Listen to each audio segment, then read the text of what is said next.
So hello friends, how are you. देखिए, जैसे कि आपको पता है कि हम fill in the blanks question देख रहे हैं। उसकी एक सीरीज चल रही है पूरी। तो 41 तक के क्वेश्चन हम देख चुके हैं प्रीवियस वीडियोज़ के अंदर। तो आप चाहें तो वो जाकर देख सकते हैं इसी चैनल पे। आज हम 42 से आगे की बात करेंगे।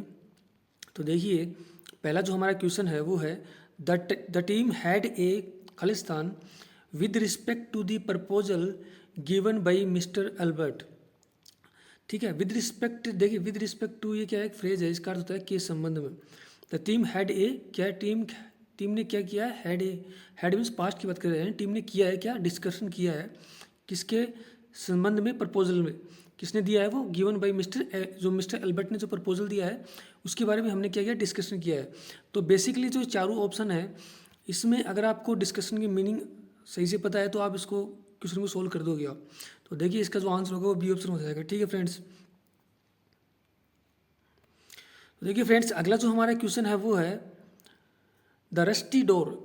रस्टी डोर कैसा होता है, देखिए जो जंग लगा हुआ डोर होता है उसको रस्टी डोर बोलते हैं। तो the rusty door made a Khalistan screeching noise. Screeching noise आपको नहीं पता।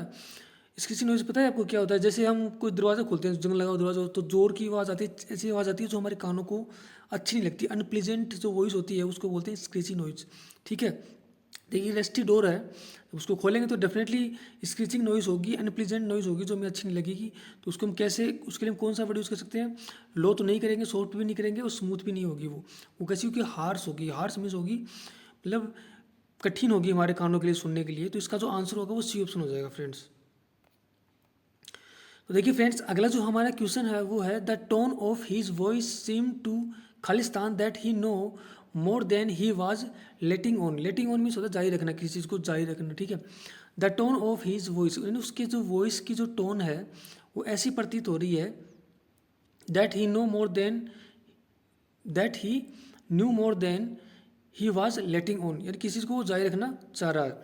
तो वो क्या कर रहा है, अपने वॉइस की टोन चेंज कर रहा है, मतलब वो संकेत देने की कोशिश कर रहा है उसको, इनडायरेक्टली उसको संकेत देने की कोशिश कर रहा है कि इसको जारी रखो। तो इसका जो आंसर होगा वो इम्प्लाई हो जाएगा। इम्प्लाई मीन्स होता है संकेत करना किसी चीज़ का। इन कैलकुलेट मीन्स होता है कि मस्तिष्क में बैठा लेना। ठीक है, उसको अच्छे से याद कर लेना है, अपने मस्तिष्क में उसको बैठा लेना उस चीज़ को।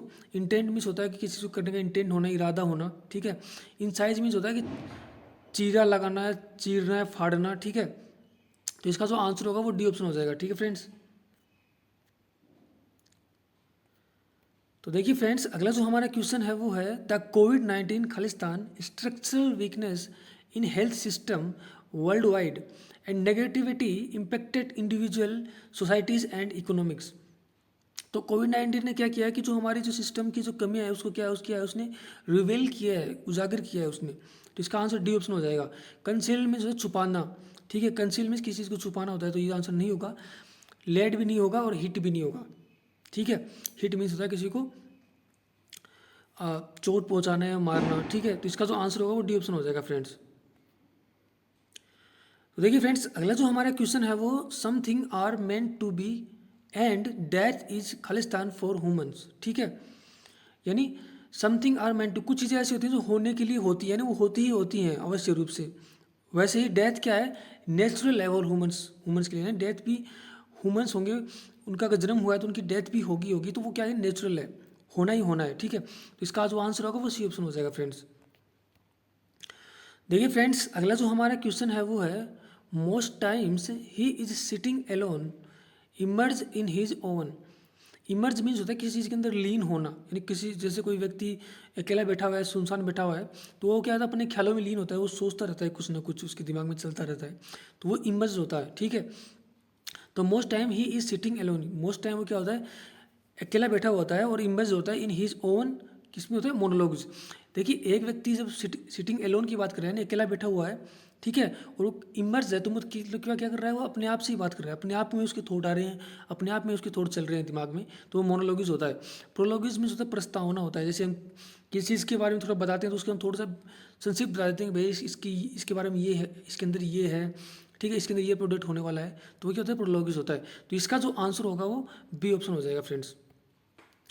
देखिए फ्रेंड्स, अगला जो हमारा क्वेश्चन है वो many soldiers marched in at the international border. तो सोल्जर्स होते हैं वो किस में मार्च करते हैं, वो यूनिफॉर्म में मार्च कर रहे हैं, ठीक है। सोल्जर्स की क्या होती है, स्पेसिफिक यूनिफॉर्म होती है जिसको वो पहनकर क्या करते हैं, मार्च करते हैं। तो ये बोल रहा है कि मैनी सोल्जर्स मार्च कर रहे हैं इंटरनेशनल बॉर्डर की ओर, ठीक है, यूनिफॉर्म के अंदर कर रहे हैं वो। तो इसका जो आंसर होगा वो बी ऑप्शन हो जाएगा। तो देखिए फ्रेंड्स, अगला जो हमारा क्वेश्चन है वो है ministry of education has announce that students can Khalistan the board examination twice. तो मिनिस्ट्री ऑफ एजुकेशन है, यानी शिक्षा मंत्रालय है, उसने अनाउंस किया है कि स्टूडेंट्स कैन क्या कर सकते हैं, स्टूडेंट क्या करते हैं, बोर्ड एग्जाम को क्या करते हैं वो टेक, ठीक है। Student can take the board exam twice, यानी स्टूडेंट होते हैं वो बोर्ड एग्जाम को 2 बार दे सकते हैं, ठीक है। तो इसका जो आंसर होगा वो ए ऑप्शन हो जाएगा फ्रेंड्स।